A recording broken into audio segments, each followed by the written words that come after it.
ಸಮಾಜ ಇದ್ರೆ cinema, ರೈತರಿದ್ರೆ cinema, ಅನ್ನ ಇದ್ರೆ ಸಿನಿಮಾ, ಅನ್ನ ಇಲ್ಲದೆ ಯಾರು ಸಿನಿಮಾನೇ ಮಾಡೋಕ್ಕಾಗಲ್ಲ. ಇದು ನಮ್ಮ ಎಲ್ಲರ ಅಡಿಪಾಯ. ಕಮಿಷನ್ ದುರಾಸೆಗೆ ಒಳಪಟ್ಟು ರೈತರಿಗೆ ಅನ್ಯಾಯ ಮಾಡಲಿಕ್ಕೆ ಹೊರಟ್ರೆ ಈ ಕರ್ನಾಟಕದ ಪ್ರಗತಿಪರ ಚಿಂತಕರು, ಲೇಖಕರು, ಸಾಹಿತಿಗಳು, ಹಾಗೆಯೇ ರೈತರು, ದಲಿತರು, ಕಾರ್ಮಿಕರು ಯಾರು ಸಹಿಸಲಿಕ್ಕೆ ಸಾಧ್ಯ ಇಲ್ಲ.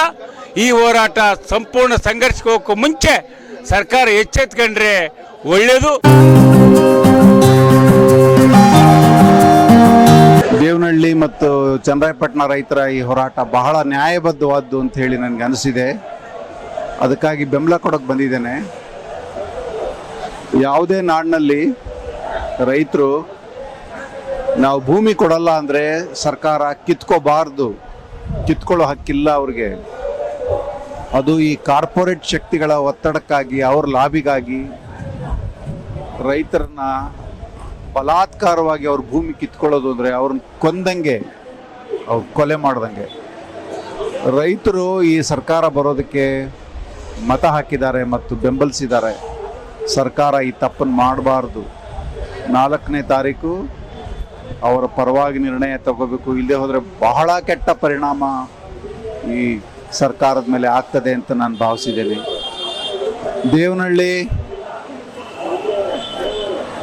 ಟಿಪ್ಪು ಹುಟ್ಟಿದವರು, ರೈತರಿಗೆ ಭೂಮಿಯನ್ನು ಹಂಚಿದ ಟಿಪ್ಪು ಹುಟ್ಟಿದವರು, ಬ್ರಿಟಿಷರ ವಿರುದ್ಧ 4 ಯುದ್ಧಗಳನ್ನು ಮಾಡಿದವರು. ಈಗ ಬ್ರಿಟಿಷರು ಯಾರು ಅಂತಂದರೆ ನಮ್ಮದೇ ದೇಶದಲ್ಲಿರುವ ನಮ್ಮ ಬಂಡವಾಳಶಾಹಿಗಳು ಮತ್ತು ಕಾರ್ಪೊರೇಟ್ ಶಕ್ತಿಗಳು. ಆದ್ದರಿಂದ ಟಿಪ್ಪು ಹುಟ್ಟಿದ ನಾಡಿನಲ್ಲಿ ಈ ಹೋರಾಟ ನಡೀತಾ ಇರೋದು ಹೊಸ ಬ್ರಿಟಿಷರ ವಿರುದ್ಧ ಅಂತಲೇ ನಾವು ಪರಿಭಾವಿಸಬೇಕಾಗಿದೆ. ಇದು ರೈತರ ಹೋರಾಟ ಮಾತ್ರ ಅಲ್ಲ, ಇದು ಎಲ್ಲ ಕನ್ನಡಿಗರ ಹೋರಾಟ ಆಗಬೇಕು. ಯಾಕಂದರೆ ಅನ್ನ ತಿನ್ನೋರು ಎಲ್ಲರೂ ಕೂಡ ರೈತರನ್ನ ಬೆಂಬಲಿಸಬೇಕು. ಮಾರುಕಟ್ಟೆ ಇಲ್ಲದೆ ರೈತರು ಹೋರಾಟ ಮಾಡಿದರು, ಅದನ್ನು ದಮನ ಮಾಡ್ತು ಸರ್ಕಾರ. ಈಗ ಭೂಮಿನೇ ಕಿತ್ಕೊಳ್ತಾ ಇದೆ. ಇದು ಬಹಳ ತಪ್ಪು, ಬಹಳ ತಪ್ಪು. ಕನ್ನಡ ಲೇಖಕರ ಬೆಂಬಲ ಈ ಹೋರಾಟಕ್ಕೆ ಇದೆ. ರೈತರು ಗೆಲ್ಲಬೇಕು. ನಮ್ಮದನ್ನ ಕಸಿಯುವ ಒಂದು ಹುನ್ನಾರಗಳು ಎಲ್ಲಾ ದಿಕ್ಕಿನಿಂದ ನಡೀತಿದ್ದಾವೆ. ಅದರಲ್ಲಿ ಮುಖ್ಯವಾಗಿದ್ದು ಈ ಭೂ ಸ್ವಾಧೀನ ವಿಚಾರಗಳು.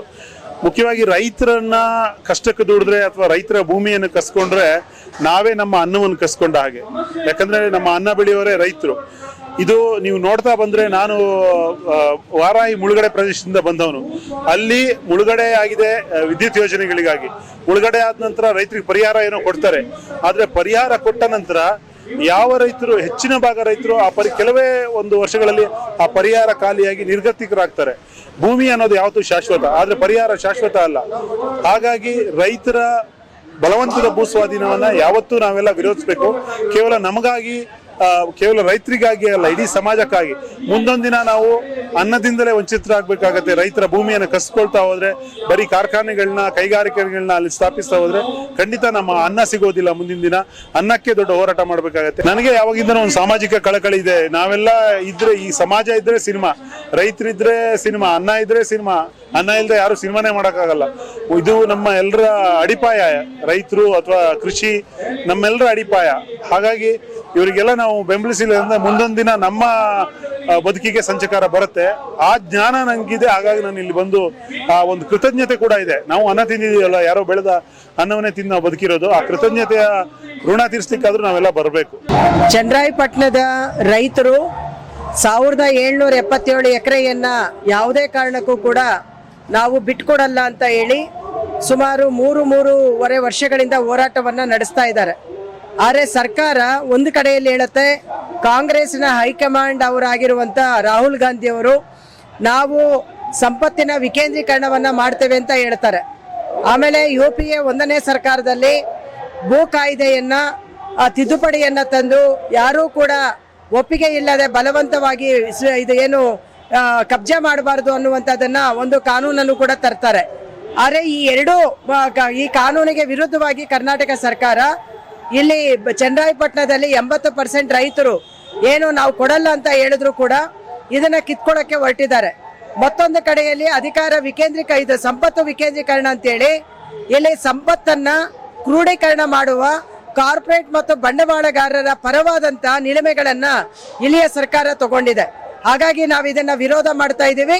ಕೂಡಲೇ ಏನು ಭೂ ಸ್ವಾಧೀನ ಯಾರು ವಿರೋಧ ಮಾಡಿದ್ದಾರೆ ಅವರಿಂದ ಯಾವುದೇ ಕಾರಣಕ್ಕೂ ಕೂಡ ಕಿತ್ತುಕೊಳ್ಳುವಂತ ಕೆಲಸಕ್ಕೆ ಸರ್ಕಾರ ಕೈ ಹಾಕಬಾರದು. ಮತ್ತು ಇವತ್ತೇನು 1777 ಎಕರೆಯಲ್ಲಿ 495 ಎಕರೆ ಬಿಟ್ಟು ಉಳಿದಿದ್ದನ್ನ ಫೈನಲ್ ನೋಟಿಫಿಕೇಶನ್ ಮಾಡಿದ್ದಾರೆ.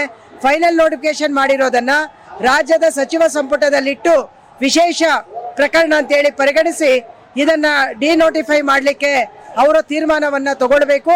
ಇಲ್ಲ ಅಂತ ಹೇಳಿದ್ರೆ ಕರ್ನಾಟಕ ರಾಜ್ಯಾದ್ಯಂತ ರೈತರ, ಕಾರ್ಮಿಕರ, ದಲಿತ ಸಂಘಟನೆಗಳ, ಮಹಿಳೆಯರ ಎಲ್ಲರ ಒಂದು ಒಟ್ಟಾರೆ ಚಳವಳಿ ಮುಂದಿನ ದಿನಗಳಲ್ಲಿ ದೊಡ್ಡ ಪ್ರಮಾಣದಲ್ಲಿ ಭುಗಿಲೇಳುತ್ತದೆ.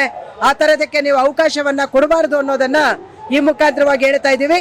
ಮತ್ತು ಇವತ್ತು ಸರ್ಕಾರ ಕ್ಯಾಬಿನೆಟ್ ನಡೀತಾ ಇರೋ ಸಂದರ್ಭದಲ್ಲಿ ಕಾಯಂ ಆಗಿ ಏನು ಅನ್ನದಾತರ ಅನ್ನವನ್ನ ಕಿತ್ಕೊಳ್ಳಕ್ಕೆ ಪ್ರಯತ್ನ ಮಾಡ್ತಾ ಇದೆ, ಅದನ್ನ ಪ್ರತಿಭಟಿಸಿ ನಮ್ಮ ಒಂದು ದಿನದ ಅನ್ನವನ್ನ ಬಿಟ್ಟು ಚನ್ನರಾಯಪಟ್ಟಣದ ರೈತರು ಅಲ್ಲಿ ಉಪವಾಸ ಸತ್ಯಾಗ್ರಹ ಕೂತಿದ್ದಾರೆ. ಅವರಿಗೆ ಬೆಂಬಲವಾಗಿ ನಾವಿವತ್ತು ಸಂಯುಕ್ತ ಕರ್ನಾಟಕದ ಹೋರಾಟದ ನಾಯಕರು ಕೂಡ ಇಲ್ಲಿ ಉಪವಾಸವನ್ನ ಮಾಡ್ತಾ ಇದ್ದೇವೆ. ಕಳೆದ 3-4 ವರ್ಷಗಳಿಂದ ನಿರಂತರವಾಗಿ ಅನಿರ್ದಿಷ್ಟಾವಧಿ ನಡೆಯುತ್ತಿರುವ ಚನ್ನರಾಯಪಟ್ಟಣ ಹೋಬಳಿ ಭೂ ಸ್ವಾಧೀನ ವಿರೋಧಿ ಹೋರಾಟ ಜೂನ್ 25ರ ಸಂಯುಕ್ತ ಹೋರಾಟ ಕರ್ನಾಟಕದ ಕರೆ ನಂತರ ರಾಜ್ಯದ ಪ್ರಮುಖ ರಾಜಕೀಯ ಬೆಳವಣಿಗೆಯಾಗಿ ಪರಿವರ್ತನೆಯಾಗಿದೆ. ರೈತ ಹೋರಾಟ ರಾಜ್ಯದ ಪ್ರಮುಖ ವಿದ್ಯಮಾನವಾಗಿ ಇವತ್ತು ಚರ್ಚೆ ಆಗ್ತಾ ಇದೆ. ಈ ಹಿನ್ನೆಲೆಯಲ್ಲಿ ಜುಲೈ 4ನೇ ತಾರೀಕು ಅಂದರೆ ನಾಳಿದ್ದು ಮುಖ್ಯಮಂತ್ರಿ ಸಿದ್ದರಾಮಯ್ಯನವರು ಚನ್ನರಾಯಪಟ್ಟಣ ಭೂ ಸ್ವಾಧೀನ ವಿರೋಧಿ ಹೋರಾಟಗಾರರ ಜೊತೆ ಸಂಯುಕ್ತ ಹೋರಾಟ ಕರ್ನಾಟಕ ಹೋರಾಟಗಾರರ ಜೊತೆ ಮಾತುಕತೆ ಕರೆದಿದ್ದಾರೆ.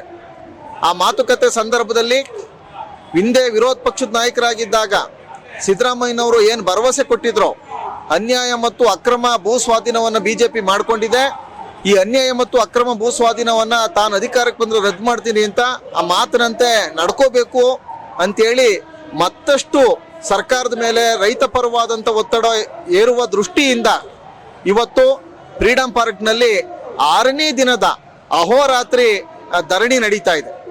6ನೇ ದಿನದ ಇವತ್ತಿನ ಧರಣಿಯಲ್ಲಿ ಕರ್ನಾಟಕ ರಾಜ್ಯದ ಹಲವು ಜನಚಳುವಳಿಗಳ ನಾಯಕರು, ಪ್ರಮುಖ 6 ಜನ ನಾಯಕರು ಇವತ್ತು ಉಪವಾಸ ಸತ್ಯಾಗ್ರಹವನ್ನು ಮಾಡ್ತಾ ಇದ್ದೀವಿ. ಚನ್ನರಾಯಪಟ್ಟಣ ರೈತರು ಕೂಡ ಇವತ್ತು ಉಪವಾಸ ಸತ್ಯಾಗ್ರಹವನ್ನು ಮಾಡ್ತಾ ಇದ್ದಾರೆ. ಇವತ್ತು ನಂದಿ ಬೆಟ್ಟದಲ್ಲಿ ಸಂಪುಟ ನಡೀತಾ ಇದೆ. ಈ ಸಂಪುಟ ಸಭೆಯಲ್ಲಿ ಜನಪರವಾದಂಥ ತೀರ್ಮಾನಗಳಾಗಬೇಕು. ಚನ್ನರಾಯಪಟ್ಟಣ ರೈತರ ಬಹುದಿನದ ಬೇಡಿಕೆ ಏನಿದೆ ಆ ಬೇಡಿಕೆಯನ್ನು ಈಡೇರಿಸಬೇಕು. ಬಲವಂತ ಮತ್ತು ಅನ್ಯಾಯದ ಭೂ ಸ್ವಾಧೀನವನ್ನು ರಾಜ್ಯದಲ್ಲಿ ಎಲ್ಲಿಯೂ ಕೂಡ ಮಾಡಿಕೊಳ್ಳಲ್ಲ ಅನ್ನುವಂಥ ಘೋಷಣೆಯನ್ನು ಮಾಡಬೇಕು ಅಂತೇಳಿ ಈ ಸಂದರ್ಭದಲ್ಲಿ ನಾನು ಒತ್ತಾಯಿಸ್ತಾ ಇದ್ದೀನಿ. ಕಾಂಗ್ರೆಸ್ ಸರ್ಕಾರ ಅಧಿಕಾರಕ್ಕೆ ಬರೋಕ್ಕೆ ಮುಂಚೆ ಫಲವತ್ತಾದ ಯಾವುದೇ ಭೂಮಿಯನ್ನ ಕೈಗಾರಿಕೆ ಉದ್ದೇಶಕ್ಕೆ ನಾವು ಬಳಸೋದಿಲ್ಲ, ಬಳಸಿರ್ತಕ್ಕಂಥ BJP ಸರ್ಕಾರದ ನಿಲುವನ್ನು ನಾವು ಖಂಡಿಸ್ತೀವಿ ಅಂತಕ್ಕಂಥ ಮಾತನ್ನು ಸ್ವತಃ ಸಿದ್ದರಾಮಯ್ಯನವರೇ ಹೇಳಿದರು. ಈಗ ಅವರದೇ ಸರ್ಕಾರ. ಆದರೆ ಈ ಭೂ ಮಾಫಿಯಾ ಮತ್ತು ಕಾರ್ಪೊರೇಟ್ ಒತ್ತಡಕ್ಕೆ ಮಣಿದು ಸರ್ಕಾರ ಈಡಾಗ್ತಕ್ಕಂಥ ಪರಿಸ್ಥಿತಿ, ಅದು ಕೇಂದ್ರದ ಕಾಂಗ್ರೆಸ್ ಸಮಿತಿ ಆಗಿರಲಿ, ರಾಜ್ಯ ಸರ್ಕಾರದ ಇರ್ತಕ್ಕಂಥ ಕ್ಯಾಬಿನೆಟ್ ಸಚಿವರು ಒಳಗೊಂಡಂತೆ ಈ ನೀತಿಯನ್ನು ತಿದ್ದುಕೆಳೆದಿದ್ರೆ ಇಡೀ ಕರ್ನಾಟಕದಾದ್ಯಂತ ಭೂಮಿಯನ್ನು ಕಬಳಿಸುವ ನೀತಿಯಲ್ಲಿ UPA ಗೌರ್ಮೆಂಟ್ ಏನು ಸ್ಟ್ಯಾಂಡ್ ತಗೊಂಡಿತ್ತು, 70ರಿಂದ 80% ಜನರು ಒಪ್ಪದೇ ಇದ್ದರೆ ಆ ಕೃಷಿ ಭೂಮಿಯನ್ನು ನಾವು ಮುಟ್ಟೋದಿಲ್ಲ, 4 ಪಟ್ಟು ಹೆಚ್ಚು ಪರಿಹಾರ ಕೊಡ್ತಕ್ಕಂಥ ಯೋಜನೆಗಳು ಇವೆಲ್ಲವೂ ಕೂಡ ಕೃಷಿಗೆ ಪೂರಕವಾದ ಅಂಶಗಳಿದ್ವು ಇಲ್ಲಿವರೆಗೂ. ಆದರೆ ಈಗಿನ ಇರ್ತಕ್ಕಂಥ ಈ ಸರ್ಕಾರ ಕೈಗಾರಿಕಾ ಸಚಿವರನ್ನು ಒಳಗೊಂಡಂತೆ ಎಲ್ಲರೂ ಕೂಡ ಭೂಮಿಯನ್ನು ಬೆಂಗಳೂರು ಸುತ್ತಮುತ್ತ ಇರ್ತಕ್ಕಂಥ, ಅದು ಮುಖ್ಯವಾಗಿ ಏರ್ಪೋರ್ಟ್ ಸುತ್ತಮುತ್ತ ಇರ್ತಕ್ಕಂಥ ಯಾವುದೇ ಲ್ಯಾಂಡ್ ಇರಲಿ ಅದನ್ನು ವಿದೇಶಿ ಕಂಪನಿಗಳಿಗೆ ಕೊಡ್ತಕ್ಕಂಥ ಹುನ್ನಾರದ ಹಿನ್ನೆಲೆಯಲ್ಲಿ ಕಮಿಷನ್ ದುರಾಸೆಗೆ ಒಳಪಟ್ಟು ರೈತರಿಗೆ ಅನ್ಯಾಯ ಮಾಡಲಿಕ್ಕೆ ಹೊರಟ್ರೆ ಈ ಕರ್ನಾಟಕದ ಪ್ರಗತಿಪರ ಚಿಂತಕರು, ಲೇಖಕರು, ಸಾಹಿತಿಗಳು, ಹಾಗೆಯೇ ರೈತರು, ದಲಿತರು, ಕಾರ್ಮಿಕರು ಯಾರು ಸಹಿಸಲಿಕ್ಕೆ ಸಾಧ್ಯ ಇಲ್ಲ. ಈ ಹೋರಾಟ ಸಂಪೂರ್ಣ ಸಂಘರ್ಷಕ್ಕೆ ಹೋಗೋಕ್ಕೂ ಮುಂಚೆ ಸರ್ಕಾರ ಎಚ್ಚೆತ್ಕೊಂಡ್ರೆ ಒಳ್ಳೆಯದು, ಇಲ್ಲದೇ ಇದ್ರೆ ಇಡೀ ದುಷ್ಪರಿಣಾಮವನ್ನು ಸರ್ಕಾರ ಅನುಭವಿಸಬೇಕಾಗತ್ತೆ ಅಂತಕ್ಕಂಥ ಎಚ್ಚರಿಕೆಯನ್ನು ಈ ಸಂದರ್ಭದಲ್ಲಿ ಕೊಡ್ತಾ ಇದ್ದೀವಿ.